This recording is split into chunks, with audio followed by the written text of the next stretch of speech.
Nous accueillons François-Henri Désérable et nous allons parler plus particulièrement de son dernier livre, un roman intitulé « Un certain Monsieur Piekielny ». Et dans ce livre, tout commence curieusement par du hockey sur glace. Le narrateur, qui vous ressemble beaucoup, François-Henri, qui est presque vous, on peut le dire. Ah oui, c'est moi. Voilà, on va simplifier en disant que c'est vous. Va donc assister à un tournoi de hockey sur glace à Minsk, en Biélorussie. Et il va faire escale à Vilnius. Alors je dois dire que j'ai lu quand même beaucoup de livres dans ma vie. C'est très rare de tomber sur du hockey sur glace dans un roman français, notamment. Mais il y a une explication très simple. Il se trouve que ce sport a occupé, et j'imagine continue d'occuper dans votre vie, une place très particulière. Oui, une grande partie de ma vie. J'ai commencé le hockey sur glace à l'âge de 5 ans. Mon père était joueur, entraîneur et ensuite président du club d'Amiens. Il faut savoir qu'à Amiens, le hockey est une religion. Et à 18 ans, j'ai décidé d'embrasser une carrière de joueur de hockey professionnel et je l'ai annoncé à mes parents et mon père en était très heureux. Ma mère, en revanche, m'a dit « Je ne t'ai pas élevé pour te voir pousser un palet sur une surface gelée avec un bout de bois. » Et elle m'a dit « Je veux bien que tu fasses du hockey sur glace à condition que tu fasses en parallèle des études. » Et c'est un âge où l'on est docile, respectueux de l'autorité parentale et surtout dépourvu de moyens financiers. Et j'ai consenti à faire des études et j'ai regardé la fac à Amiens, qui était la fac la plus proche de la patinoire. Il se trouve que c'était la fac de droit. Alors je suis entré en droit après avoir passé quelques années de lycée aux États-Unis, dans le Minnesota, qu'Éric connaît bien, je crois. Et il se trouve qu'après je suis rentré en France, j'ai fait ce lycée. Et quand j'ai publié mon premier livre chez Gallimard à 25 ans, donc en 2013, je sais que j'étais érigé comme modèle dans ce lycée. On disait, vous vous rendez compte, vous voyez, on peut venir de ce lycée-là et devenir écrivain dans la blanche chez Gallimard. Et il se trouve que depuis quelques mois, on ne parle plus du tout de moi dans ce lycée. On m'a complètement oublié parce qu'un type, étant sorti du même lycée, est devenu président de la République à 39 ans. Donc voilà, on a complètement oublié Désérable au lycée de la Providence à Amiens. Mais c'est comme ça que... Et donc j'ai joué au hockey jusqu'à l'âge de 28 ans. Et il se trouve que... alors là, pour Monsieur Piekielny, je partais pas à un tournoi pour y jouer, mais tout simplement, j'enterrais la vie de garçon d'un de mes amis, qui était un grand fan de hockey sur glace, et les championnats du monde de hockey se tenaient à Minsk. Il n'y avait plus de place dans l'avion. Le vol Paris-Minsk était bondé, allez savoir pourquoi. Et j'ai pris un vol Paris-Vilnius et je me suis dit que j'allais prendre un train Vilnius-Minsk. Or, en arrivant à Vilnius, je me suis fait dérober mon portefeuille, mon train est parti sans moi, le prochain train pour Minsk partait 8 heures plus tard, et ces heures, je les ai mises à profit en me promenant dans la ville de Vilnius. On va reparler de ça, je reviens juste en arrière pour donc résumer. Quand on est natif d'Amiens, il y a donc deux grands destins possibles, c'est joueur de hockey ou président de la République. Voilà, on peut dire, je crois qu'on peut le résumer comme ça. C'est intéressant parce que, alors, évidemment, il va être beaucoup question de Romain Gary et plus spécialement de La Promesse de l'Aube, mais je voudrais faire un autre détour, cette fois-ci pas par Minsk, mais par Albert Cohen, parce que le narrateur explique que le grand choc de son existence, j'imagine que c'est le vôtre aussi, c'est la découverte dans une bibliothèque de Belle du Seigneur. Vous écrivez ceci: « En 5 jours de pure exaltation, je lus Belle du Seigneur, et dès lors, je vécus entouré de livres, et un peu plus loin, je ne savais pas alors que ma vie tout entière allait tenir dans ces deux verbes au point qu'elle se confondrait avec eux, lire, écrire. Qu'est-ce que vous aviez trouvé dans Belle du Seigneur qui puisse ainsi changer votre vie ? » C'est une expérience assez bizarre, puisque moi, je n'étais pas du tout un grand lecteur. J'ai donc passé le plus clair de ma jeunesse à jouer au hockey, et quand je suis entré en fac de droit, il se trouve que 3 mois plus tard, la fac a été bloquée parce qu'il y avait le CPE, le contrat première embauche, vous savez, cette réforme du gouvernement de Dominique de Villepin. Et alors, en dehors de mes 3 ou 4 heures d'entraînement quotidienne, j'étais un peu désœuvré. J'ai poussé la porte d'une bibliothèque, je me suis promené un peu parmi les rayonnages, et j'ai trouvé ce livre de 1111 pages dans l'édition Folio. Et vous savez, Belle du Seigneur, donc c'est l'histoire de Solal, qui est un haut fonctionnaire à la Société des Nations. Ça se passe dans la Genève des années 30. Il est très beau. Et il est tombé amoureux d'Ariane, qui est la femme d'un de ses subordonnés, Adrien Deume. Et il décide de séduire Ariane non par le pouvoir de sa seule beauté, mais par le pouvoir du verbe. Solal a une théorie selon laquelle l'amour pèse 4 grammes. Pourquoi 4 grammes? Parce qu'une dent pèse 2 grammes. Et il dit que s'il lui avait manqué les 2 dents de devant, alors jamais aucune femme ne serait tombée sous son charme. Et jamais Roméo n'aurait réussi à séduire Juliette s'il lui avait manqué les 2 dents de devant. Et alors, je me souviens très bien, j'ouvre ce livre, et ça je le répète tout le temps, donc ça commence par descendu de cheval, il allait le long des noisetiers et des églantiers, suivi des 2 chevaux que le valet d'écurie tenait par les rênes, allait dans les craquements du silence, torse nu, sous le soleil de midi, allait et souriait, étrange et princier, sûr d'une victoire. À 2 reprises, hier et avant-hier, il avait été lâche et il n'avait pas osé. Aujourd'hui, en ce premier jour de mai, il oserait et elle l'aimerait. Dans la forêt, aux éclats dispersés, le soleil immobile, forêt d'antique et froid, etc., etc. Il y a 1111 pages, on n'a malheureusement pas le temps de toutes les réciter. Non, je vous le dis franchement, je préfère être très franc avec vous, on n'a pas le temps de faire les 1111 pages. Et je suis tombé vraiment...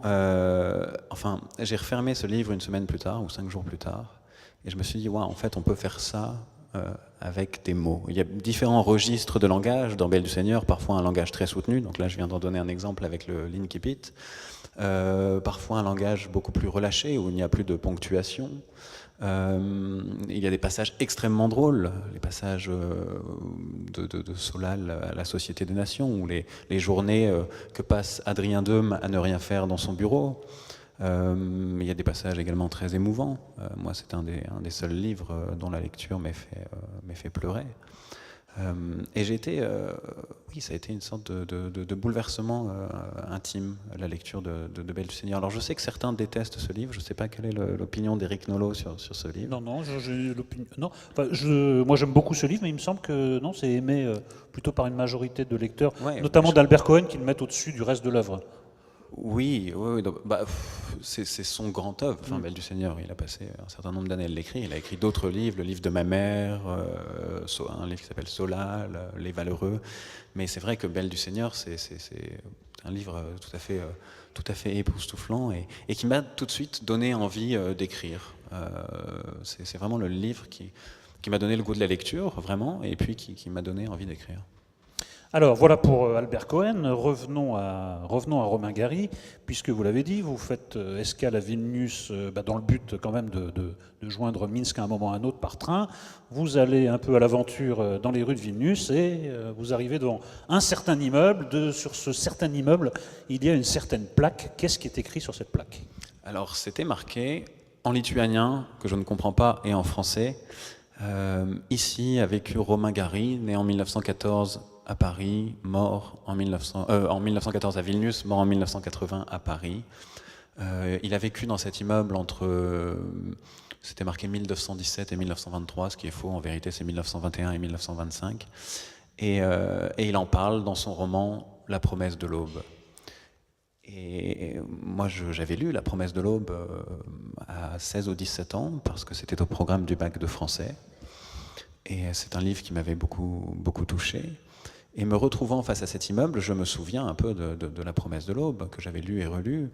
Je me souviens notamment que la mère de Romain Gary, du petit Romain, lui a signé un destin. Elle lui disait « Mon fils, tu seras un grand écrivain, tu seras général, tu seras Victor Hugo ». Et je me souviens également que tout le monde dans l'immeuble dans lequel Romain habitait avec sa mère se moquait un peu des prétentions maternelles. Tout le monde sauf un petit homme. Romain termine, il dit « J'entends encore le bon gros rire des punaises bourgeoises », donc qui se moque de sa mère. Et il commence le chapitre 7 par cette phrase « La dramatique révélation de ma grandeur future, faite par ma mère aux habitants du numéro 16 de la rue Grande Poulanka, n'eut pas sur tout le monde le même effet désopilant. » Il dit que parmi les voisins, il y avait cet homme, un certain monsieur Piekielny. Il dit que Piekielny en polonais ça veut dire infernal, mais que jamais un homme n'avait été affublé d'un nom qui lui allait aussi mal, puisque Piekielny ressemblait à une souris triste, un peu grise, à la barbiche roussie par le tabac. C'était quelqu'un qui avait presque peur de son ombre. Et un jour, ce Piekielny a arrêté le petit Romain dans la cage d'escalier, alors que Romain avait 8 ou 9 ans. Et il lui a dit « Écoute, je sais que les mères sentent ces choses-là, je pense que tu vas devenir quelqu'un d'important. Peut-être que tu vas écrire des articles, peut-être même écriras-tu des livres. Alors si c'était aujourd'hui, elle lui dirait peut-être, passeras-tu chez Nolo à la télé? C'est vrai qu'on peut difficilement aller plus haut. Qu'est-ce que peut souhaiter une mère de plus? C'est ce que me disait ma mère d'ailleurs, quand j'étais jeune. Que vous embrasserez pour moi. Je l'embrasse. Et il lui dit alors, promets-moi que lorsque tu rencontreras les grands de ce monde, tu leur diras qu'au numéro 16 de la rue Grande Poulenka, à Vilno, habitait un certain monsieur Piekielny. Et Gary, dans ce chapitre 7, qui fait 3 ou 4 pages, nous raconte que ce Piekielny est mort dans un camp de concentration pendant la guerre, mais que lui a toujours tenu sa promesse. Il s'en est toujours acquitté, et que devant le général de Gaulle, devant la reine d'Angleterre, à la tribune de l'ONU, ou alors à la télévision, il a toujours prononcé cette phrase qui paraissait un peu mystérieuse à ses interlocuteurs. Au numéro 16 de la rue Grande Poulenka, à Vilno, habitait un certain monsieur Piekielny. Et moi, en me retrouvant face à cet immeuble, dans le faisceau de hasard qui m'a amené ce jour-là devant cet immeuble, j'ai voulu voir une sorte d'injonction, et j'ai décidé de partir à la recherche de ce mystérieux voisin, de chercher à savoir qui il était, comment il a vécu, ce qu'il était devenu, et de mener une enquête.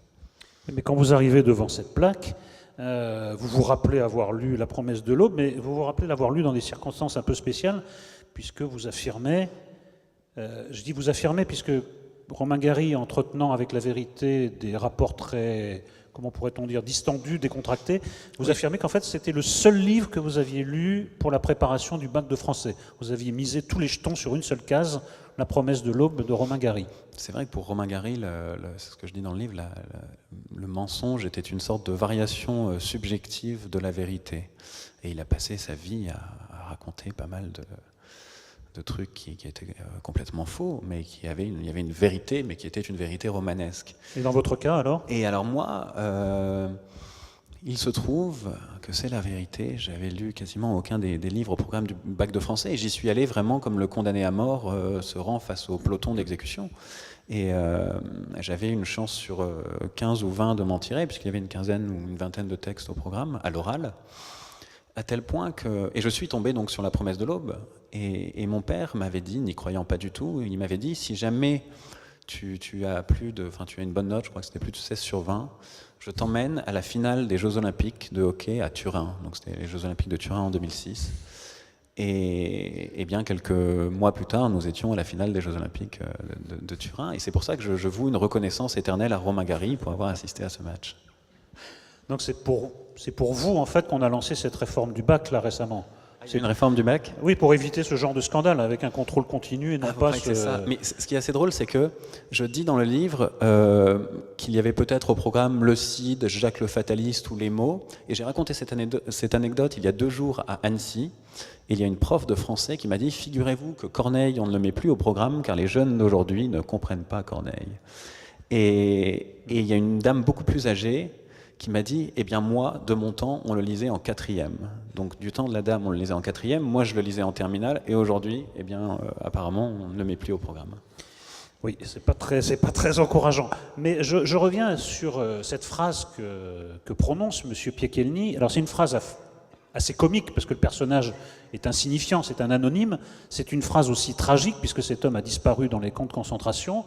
Mais est-ce que vous avez une conviction? Est-ce que Gary en fait un procédé romanesque, ou est-ce que vous pensez qu'il a poussé la folie jusqu'à en effet se retrouver devant la reine d'Angleterre ou devant Kennedy, il est question de Kennedy dans le livre, et il leur a sorti la fameuse phrase au numéro 16 de la rue Grande Poulenka?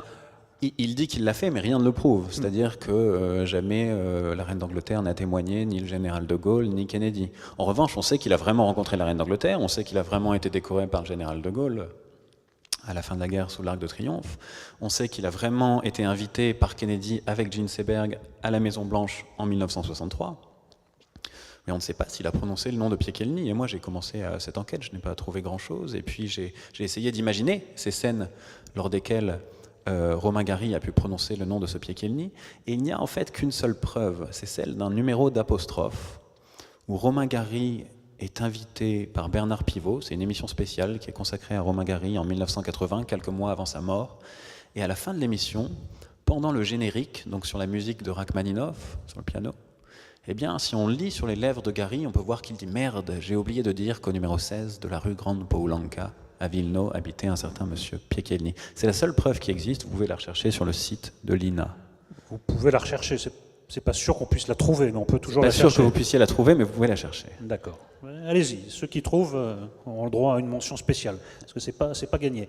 Alors, vous décidez de partir sur les traces de M. Piekielny, or, il s'avère rapidement qu'il n'y a plus aucune trace de M. Piekielny, et là je vous donne mon ressenti de lecteur, et c'est le ressenti de tous les lecteurs, au moment où vous voyez que, même en fouillant les archives municipales, il n'y a pas de trace de Piekielny, qu'il est à peu près impossible de vérifier, même s'il a existé, on se dit comment est-ce qu'il va se tirer de ce mauvais pas, comment il peut en faire un livre, on est à la page je ne sais pas combien, mais il reste encore beaucoup de pages. Est-ce que vous vous êtes posé la même question en disant mais qu'est-ce que je vais faire de ce sujet formidable, mais je ne trouve aucune trace de mon héros? Oui, parce qu'au début, j'ai fait comme tout le monde, c'est-à-dire que j'ai tapé le nom de Piekielny sur Google. Alors j'ai trouvé que Piekielny en polonais voulait bien dire infernal, donc Gary n'avait pas menti sur ce point-là. J'ai trouvé également qu'il y avait un restaurant polonais qui s'appelait le Piekielny Roost. J'ai trouvé qu'il y avait un rappeur qui s'appelait AKA Piekielny. Alors je suis allé visionner certains de ses clips, ce qui sans doute fait de moi le spécialiste français du rap polonais. Mais je n'ai pas trouvé de traces de Piekielny. Et donc je suis allé à Vilnius, je me suis rendu sur place, j'ai cherché dans les archives, j'ai demandé à consulter le registre des habitants du numéro 16 de la rue Grande Paulanka entre 1921 et 1925. Et là, il y a eu un moment très émouvant puisque j'ai trouvé le nom de Roman Katsev, qui est le nom de naissance de Romain Gary. Gary est un pseudonyme qu'il a pris pendant la guerre, ça veut dire brûle en russe à l'impératif. Et j'ai trouvé également le nom de Mina Katsev, qui est sa mère. Donc ils avaient bel et bien vécu dans cet immeuble. Mais je n'ai pas trouvé le nom de ce Piekielny et je ne l'ai pas trouvé non plus dans les archives des camps de concentration, pour une bonne raison, c'est que la plupart des Juifs de Vilnius ont été assassinés non pas dans des camps, mais au bord d'une fosse commune dans la forêt de Ponar, à quelques kilomètres de Vilnius, d'une balle dans la nuque, et par les fameux Einsatzgruppen. Vous savez bien que sur les 6 millions de Juifs assassinés pendant la guerre, 1,5 million ont été assassinés par... ce qu'on appelait la Shoah par balle.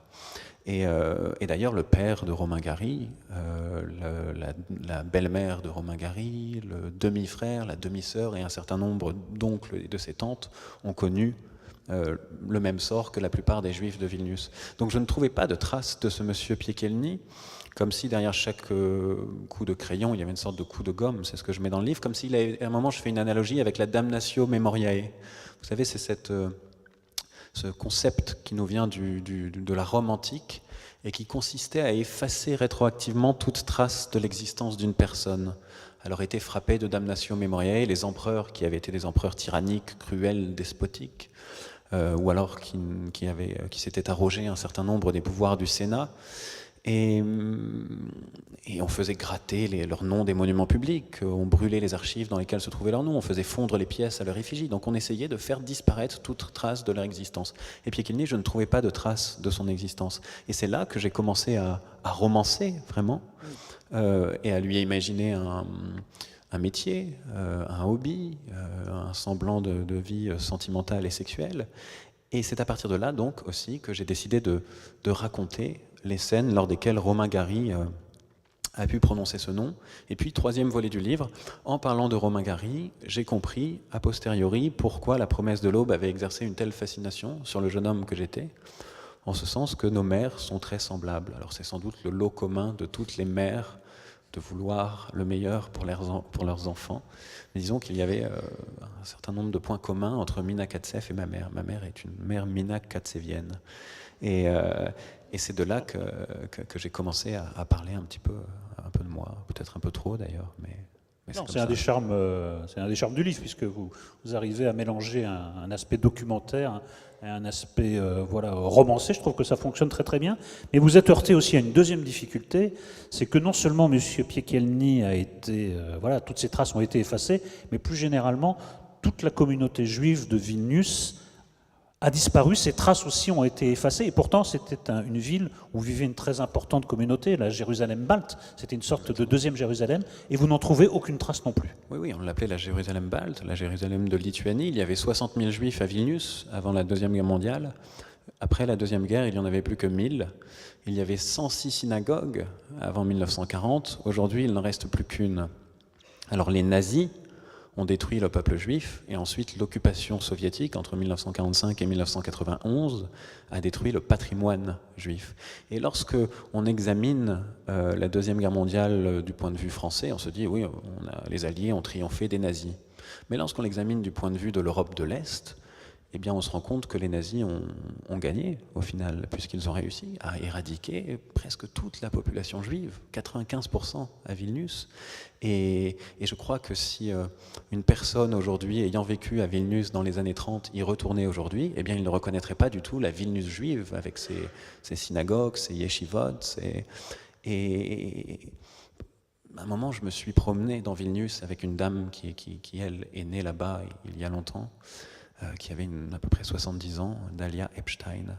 Et elle me montre une rue qui est la rue Zaïmatidjos, et la peinture commence à s'écailler sur les façades. Et réapparaissent les lettres en yiddish, qui étaient les lettres des enseignes de magasins juifs. Donc si on recherche les traces comme ça, si vraiment on scrute un peu, les traces du passé juif de la ville, on peut les retrouver. Mais on est obligé de reconstituer la ville mentalement, de la voir à travers un filtre sépia, et de la reconstituer un peu comme lorsqu'on se promène à Pompéi, et que l'on voit une sorte de colonne amputée des 2/3, et qu'on essaye de reconstituer mentalement tout le temple romain à partir de cette simple colonne. Eh bien, c'est la seule manière de reconstituer la ville juive aujourd'hui qui a complètement disparu. Et sans doute que Romain Gary, à travers la figure de ce Piekielny, qui n'apparaît pas dans la promesse de l'aube avant le chapitre 7, et qui n'apparaît plus après ce chapitre 7. Donc c'est vraiment un personnage qui est là pour 3 ou 4 pages. Eh bien, sans doute a-t-il voulu, à travers la figure de Piekielny, rendre hommage à tout ce monde juif qui était disparu. Et moi, c'est la réflexion que je me suis faite lorsque je me suis retrouvé face à cet immeuble. J'étais très ému parce que je me suis dit, au moins, la littérature pouvait cela, c'est-à-dire que la littérature que l'on dit impuissante pouvait faire en sorte qu'un Français, un jeune Français, égaré dans Vilnius, prononce à voix haute le nom d'un homme que tout le monde devrait avoir oublié, le nom de cette petite souris triste que plus personne ne devrait prononcer, mais que ni les nazis ni l'OTAN n'avaient réussi à faire complètement disparaître parce qu'un écrivain l'avait exhumé de l'oubli. Et c'est ça un des rôles de la littérature, une des forces de la littérature. Ça requiert très peu de moyens, c'est-à-dire un stylo, de l'encre et des feuilles de papier, ou aujourd'hui un ordinateur, pour parvenir à des fins considérables. Et moi je suis assez ému lorsque je repense à cette scène qui s'est passée pas très loin d'ici, à Roquebrune-Cap-Martin, où Gary avait une maison, et où il commence à écrire, non pas la promesse de l'aube, puisqu'il a commencé à l'écrire au Mexique en 1958, mais où il commence à écrire le chapitre 7. Et ce moment où toute l'existence de ce monsieur Piekielny est contenue dans la pointe d'un stylo, dans le peu d'encre qu'il y a dans le stylo. Et avec ça, et des feuilles de papier, eh bien, il va faire rejaillir cette existence, et à travers cette existence, rejaillir tout le monde juif englouti pendant la Deuxième Guerre mondiale. Je continue sur cette idée que vous venez de développer, parce que effacement de toutes les traces de M. Piekielny, effacement de toutes les traces de sa communauté, et là vous faites quelque chose que moi je considère comme le plus virtuose de votre livre, à part l'entrelacement du documentaire et de la fiction, c'est que vous essayez de composer un M. Piekielny à la fois imaginaire et plausible. Et si je peux me permettre la comparaison, c'est comme un archéologue ou un paléontologue qui trouve un os et qui reconstitue tout un dinosaure à partir d'un os. Il y a très peu de mentions de description de Gary, de M. Piekielny. On sait très peu de choses de lui, d'où il vient, mais même son aspect physique. Et à partir des rares éléments, vous arrivez à reconstituer la vie, l'aspect physique, la profession de M. Piekielny. Comment vous vous y êtes pris ? Oui, Gary nous dit que, donc, vraiment, il dit Piekielny ressemblait à une souris triste avec une barbiche roussie par le tabac. Donc on imagine qu'il fumait. Il nous dit qu'il est mort pendant la Deuxième Guerre mondiale, assassiné par les nazis, donc on imagine qu'il était juif. Et voilà, on sait très peu de choses. Alors moi, j'ai commencé à me dire, si jamais Piekielny a fait cette requête aux jeunes Romains, c'est sans doute qu'il n'avait pas de descendance. S'il n'avait pas de descendance, c'est peut-être qu'il n'avait pas de compagne. Donc soit il était veuf, soit il n'avait jamais eu personne. Et puis il a fallu lui inventer un métier. Et j'étais en train de me promener dans Istanbul, et je vois un barbier brûler les poils des oreilles d'un homme. Et je me suis dit, ça c'est mon Piekielny. Voilà. Donc ça c'est venu à Istanbul. Et puis je lui ai donné un hobby, et ce hobby c'était de jouer du violon. Sauf que Gary nous dit que Piekielny avait, voilà, était une, je ne sais plus quels sont les termes qu'il utilise, mais il dit c'était quelqu'un qui avait peur, oui, enfin qui était quelqu'un de très craintif, quoi, qui ne voulait pas emmerder le monde. Alors il ne le dit pas comme ça, mais donc j'imagine que Piekielny, au lieu de poser la mèche de l'archet sur les cordes du violon, eh bien retourne le violon, de sorte que jamais un son ne sort du violon. Et puis à un moment, je lui invente aussi une petite histoire sentimentale. Ça, je sais pas. Mais moi, mon imaginaire ne peut se déployer qu'à partir du réel. C'est-à-dire qu'il faut toujours que je parte d'un point de départ réel. Et je suis bien incapable, en tout cas je ne l'ai jamais fait, de créer une histoire ex nihilo et de tout inventer. Enfin, c'est pas une coquetterie de dire ça, mais je n'arrive à avoir que de l'imagination que si je pars d'un point réel. Et en même temps, je ne voulais pas trop décrire Piekielny. Je voulais qu'il reste un peu quelqu'un d'évanescent. Alors c'est marqué un certain Monsieur Piekielny, UN, mais j'aurais pu l'écrire un certain IN, CERTAIN. Et je voulais que oui, le lecteur puisse de lui-même se faire son idée de qui pouvait être Monsieur Piekielny. Mais si vous étiez tombé sur des archives abondantes sur Monsieur Piekielny, vous n'auriez donc pas pu déployer votre imagination, partir du réel, comme vous venez de l'expliquer, pour aller dans l'écriture. Avec le recul, est-ce que c'est un regret pour vous, ou vous êtes plutôt satisfait de l'avoir fait sous cet angle du romanesque et pas du documentaire pur ou de l'essai? Non, disons que le livre aurait sans doute été un peu différent, mais non, ce n'est pas un regret. Mais je crois que il se trouve qu'il y a quelques jours, j'étais en train de lire Mémoires d'Adrien de Marguerite Yourcenar. Alors il y a quelque chose de très intéressant dans la version folio. Il y a les carnets des Mémoires d'Adrien. Il y a une phrase de Marguerite Yourcenar où elle dit « De toute façon, on reconstitue toujours à sa manière, mais au moins, mais c'est toujours mieux si on prend des pierres authentiques. » Voilà. Et moi, donc même si j'avais trouvé beaucoup plus d'informations sur ce monsieur Piekielny, sans doute aurais-je raconté cette histoire différemment, mais je me serais quand même immergé comme ça dans cette Villeneuve juive et aussi dans la vie de Romain Gary. Donc je ne sais pas si le livre aurait été très différent. Mais disons qu'il m'aurait posé moins de problèmes, puisque pendant un an, je me suis vraiment posé la question de savoir s'il y aurait un livre, puisque ne trouvant rien sur ce monsieur Piekielny, j'ai failli à plusieurs reprises abandonné, et puis à un moment, il y a eu un déclic.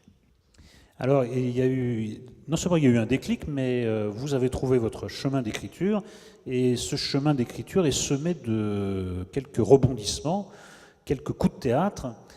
Et il faut bien dire qu'on en vient à se faire une conviction. On se demande d'abord si M. Piekielny a vraiment existé, et puis ensuite, par un détour via Gogol, on se demande si Gary n'a pas tout inventé, quoi, et le personnage et la phrase.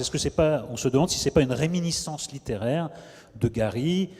Il prétend que c'est une anecdote, vécue dans son enfance, mais peut-être que c'est juste, on va pas dire une idée piquée chez un confrère, enfin, encore qui est un peu de ça, mais en tout cas que ça relève purement du romanesque et pas de l'autobiographie. Oui, mais à la limite. Peu importe, ce que je voulais explorer dans ce livre, c'était aussi la frontière très poreuse qui existe entre le réel et la fiction. Et j'ai l'impression que le réel et la fiction sont deux pays frontaliers, limitrophes, au sein d'une sorte d'espace Schengen où la libre circulation des personnages est assurée. Et un personnage réel peut très bien se retrouver dans la fiction. Alors si dans mon prochain livre je décide de raconter cette scène, eh bien Éric Nolot, personnage de chair et d'os, deviendra un personnage d'encre et de papier. Et inversement, et ce qui est encore plus intéressant, c'est quand les personnages de fiction se retrouvent dans le réel. Il y a une phrase que j'aime beaucoup de Boris Vian, que je cite assez souvent, il disait « Cette histoire est vraie puisque je l'ai inventée ». Et lorsque Balzac s'est retrouvé sur son lit de mort, le médecin qu'il a convoqué à son chevet, c'était Bianchon. Qui était Bianchon? C'était le médecin de la Comédie Humaine, donc un personnage qu'il avait lui-même inventé. Seul Bianchon, pensait-il, pouvait le sauver. Et il y a une autre anecdote que j'aime beaucoup, c'est celle de Blaise Cendrars. Blaise Cendrars, qui est l'auteur d'un poème sublime, La prose du Transsibérien. savez, qui commence par « En ce temps-là, j'étais dans mon adolescence, j'avais à peine 16 ans et je ne me souvenais déjà plus de mon enfance. J'étais à 16 000 lieues du lieu de ma naissance. » Et dans la prose du Transsibérien, Sandrard raconte son voyage en Transsibérien. Or, il n'a jamais pris le Transsibérien. Et un jour, un journaliste, Pierre Lazareff, lui dit « Mais alors, est-ce que vous l'avez vraiment pris ?»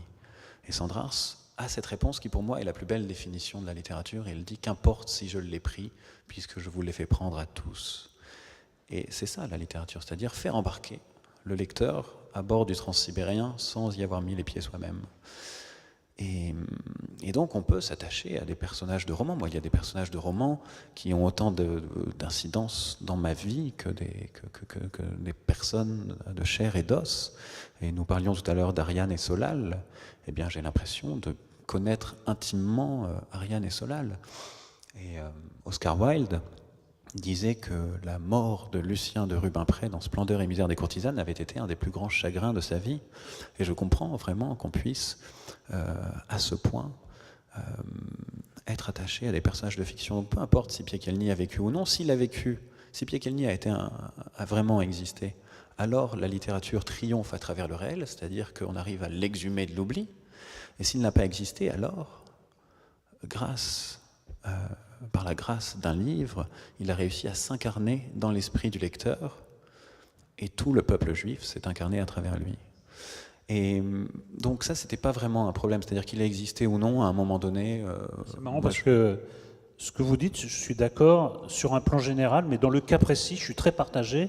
Je me demande s'il n'y a pas une hiérarchie de l'émotion selon que M. Piekielny ait vraiment existé, c'est-à-dire que Gary a sauvé de l'oubli, même si Piekielny est un symbole, a sauvé de l'oubli un être de chair et de sang, ou s'il a inventé non seulement M. Piekielny, mais la phrase de M. Piekielny, n'oublie pas quand tu rencontreras les grands de ce monde de leur dire qu'au numéro 16 de la rue Grande Poulenka, etc., et qu'il a un peu emprunté ça pour dire le moins à Gogol. Moi, dans mon esprit, mais c'est peut-être un ressenti de lecteur, il y a quand même une hiérarchie des émotions, c'est-à-dire que si j'avais la certitude qu'il a vraiment sauvé de l'oubli un seul être véritable, je pense que je serais davantage ému que si c'était une construction purement littéraire qui garde son coefficient d'émotion aussi. Oui. Ça n'a pas l'air d'être votre point de vue. Disons que je n'ai pas écrit le livre en me disant est-ce que je vais réussir à faire pleurer Éric Nolot. Mais c'est très émouvant quand même. Mais je pleure pas facilement. Mais quand bien même il n'aurait pas sorti de l'oubli, moi lorsque je suis allé fouiller dans les archives, dans le registre des habitants de l'immeuble, numéro 16 de la rue Grande Poulenka, il faut savoir qu'il y avait marqué le prénom, le nom, le métier, et puis la nationalité. Et la nationalité en général c'était Paul pour Polski, polonais, ou Zid pour Zidowski, juif. Il faut savoir qu'il y avait à peu près 50% de juifs dans l'immeuble, alors il devait y avoir 400 personnes dans l'immeuble, et 50% de polonais. Et les 50% de juifs, vous pouvez être sûr que la plupart ont été assassinés quelques années plus tard. Et à un moment, j'ai bien cru trouver le nom de Piekielny, parce que je vois P-I-E-K.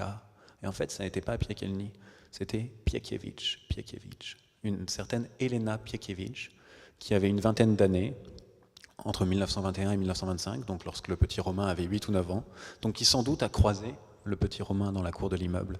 Et bien en partant à la recherche de ce monsieur Piekielny, qu'il existe ou non, j'ai trouvé cette Elena Piekiewicz, qui elle, en revanche, a vraiment existé. Et vous voyez, là, je ne sais pas combien on est, quelques centaines de personnes, eh bien, on est en train de citer le nom de cette Elena Piekiewicz, voilà, en 2018, qui sans doute a été assassinée, je ne sais pas, je n'ai pas fait de recherche sur Elena Piekiewicz, peut-être quelqu'un le fera-t-il un jour, mais qui sans doute a été assassiné en 1941 ou 1942 à Vilnius d'une balle dans la tête à l'âge de 30 ou 35 ans. Et donc peu importe au final la destination, ce qui compte c'est le voyage, et lors de ce voyage, eh bien, on peut aussi retrouver des personnages qui ont bel et bien existé. Très belle réponse en tout cas. Alors je ne révèle pas le dernier coup de théâtre du livre qui rebat encore les cartes et qui donne une signification encore différente à votre livre. Je reviens juste un peu en arrière, on a cité évidemment Gary puisque c'est un des personnages centraux du livre, on a cité Albert Cohen. On ne peut pas non plus s'empêcher de penser à Modiano quand même dans votre démarche. Il y a quelque chose de modianesque. Je sais que c'est un compliment pour vous, mais est-ce que vous acceptez pour ce livre-là ce parrainage ? Complètement, puisque j'ai toujours une sorte de... Alors je ne sais pas comment... je crois on parle d'hypotexte, c'est-à-dire de texte référence. Hein, lorsque j'ai écrit mon livre précédent, Évariste, sur Évariste Galois, qui était un mathématicien de génie mort en duel à 20 ans, qui était un peu le Rimbaud des mathématiques, le livre référence auquel je pensais, c'était Rimbaud le fils de Pierre Michon. Et quand j'ai commencé à écrire un certain monsieur Piekielny, eh bien pour tout vous dire, j'ai pensé à Dora Bruder de Patrick Modiano. Dora Bruder, c'est, avant d'être le titre d'un livre de Patrick Modiano, c'était le prénom et le nom d'une jeune fille, née en 1928, je crois, qui habitait pas très loin de là où j'habite aujourd'hui, dans le 18e arrondissement, boulevard Ornano, et qui était juive, et qui un jour a fait une fugue pendant la guerre. Elle a fait une fugue, elle est partie de chez ses parents.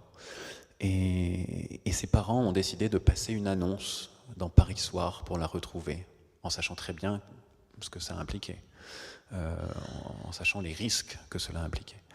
Et Patrick Modiano, des années plus tard, tombe sur cette annonce et il décide de partir à la recherche de cette Dora Bruder. Il mène l'enquête et il découvre que Dora Bruder a été internée à Drancy, puis ensuite déportée à Auschwitz.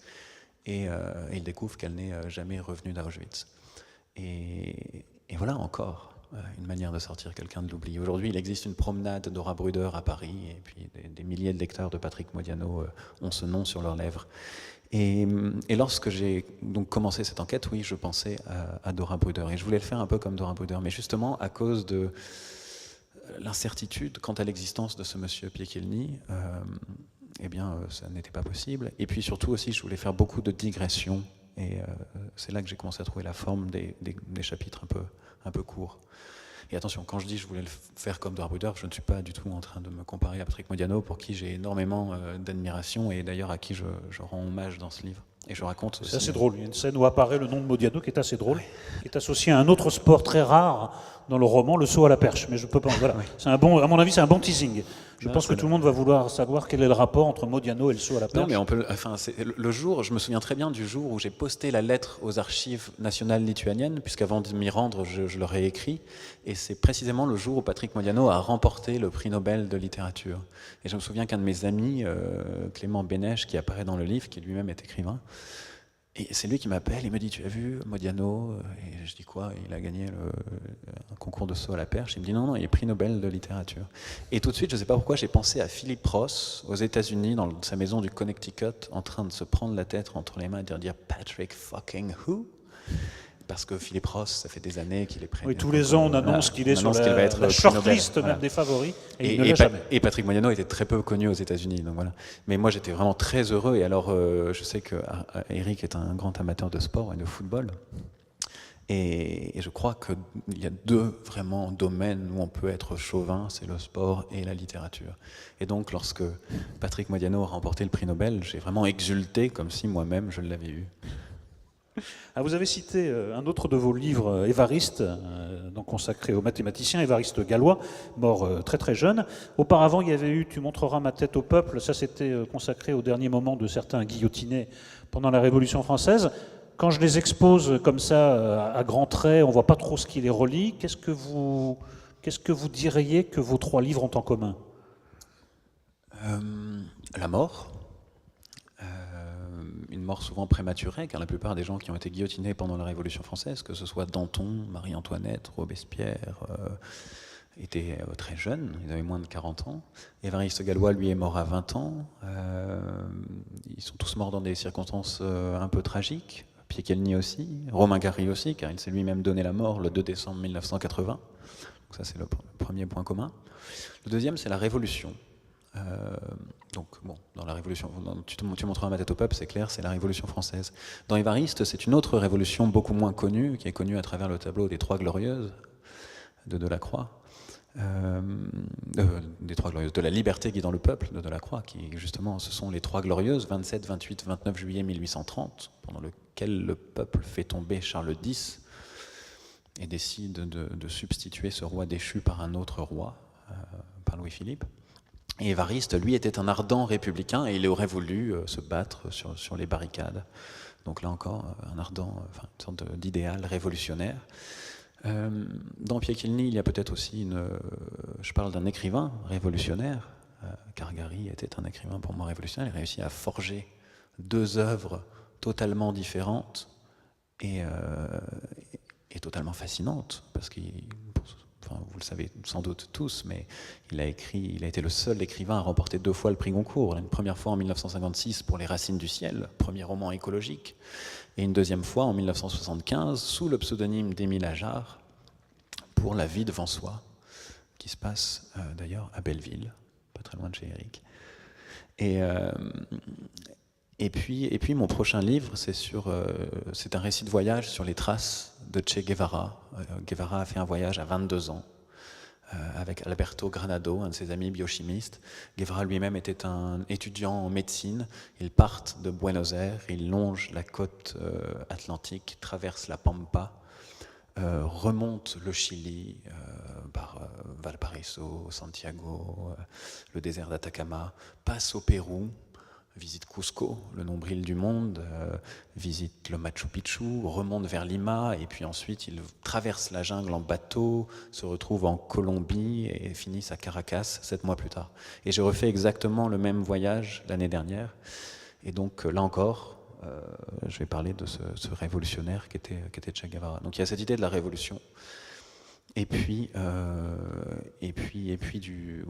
peut-être aussi et puis de la création, puisque dans Évariste, ce qui me fascinait, moi j'étais incapable de comprendre les mathématiques, mais ce qui me fascinait, c'était cette dernière nuit lors de laquelle il corrige son mémoire et écrit cette dernière lettre, son testament mathématique. Et là, la grâce, comme ça, semble tomber du ciel et se transformer en équation. Et Gary, c'est pareil. Moi, lorsque je repensais à ce moment où il écrivait La promesse de l'aube, une sorte d'épiphanie comme ça, de grâce qui semble tomber, ce moment de pure création, ce moment où le chef-d'œuvre est en train de naître, vous savez, ce moment où le bloc de marbre, enfin où la Pietà n'est encore qu'un bloc de marbre qu'on s'apprête à tailler, ce moment où la Joconde n'est pas encore sèche, car il y a eu un moment dans l'histoire où on a dit ne pas toucher parce que la peinture n'était pas encore sèche. Et aussi, ce qui les lie, c'est ce que vous expliquiez tout à l'heure, c'est que vous partez de personnages ayant réellement existé, encore que le statut de M. Pichelny soit assez ambivalent. Est-ce qu'on peut imaginer, est-ce que vous pouvez imaginer qu'un jour, vous en remettiez vraiment à la pure imagination de personnages entièrement sortis de votre tête et qui n'est pas comme point de départ une personne ayant réellement existé, comme on dit dans les avertissements au cinéma? Rien n'est impossible, mais moi je trouve que c'est pas du tout une critique lorsqu'on dit d'un écrivain qu'il écrit toujours le même livre. Et d'ailleurs, on le dit assez pour Modiado, et j'aime bien qu'il y ait une sorte de cohérence vraiment dans une œuvre. Et vraiment, je ne sais pas. C'est pas impossible. Est-ce que j'y arriverai? J'en serais. Je ne sais pas si j'en serais capable. Mais peut-être. Et on a donc beaucoup parlé aussi de La promesse de l'aube.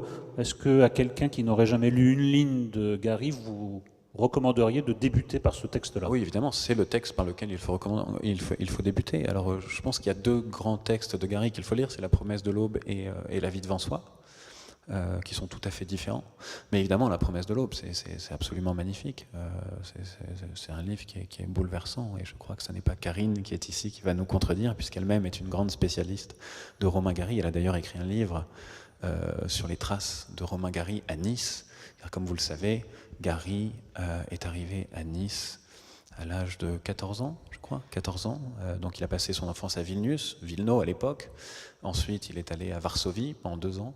Et il est arrivé à Nice avec sa mère, qui a ouvert un hôtel, l'hôtel Pension Mermont, qui aujourd'hui n'existe plus, qui se trouvait... alors, c'est boulevard François Grosso aujourd'hui. Et à l'époque, ça s'appelait boulevard Carlone, je crois.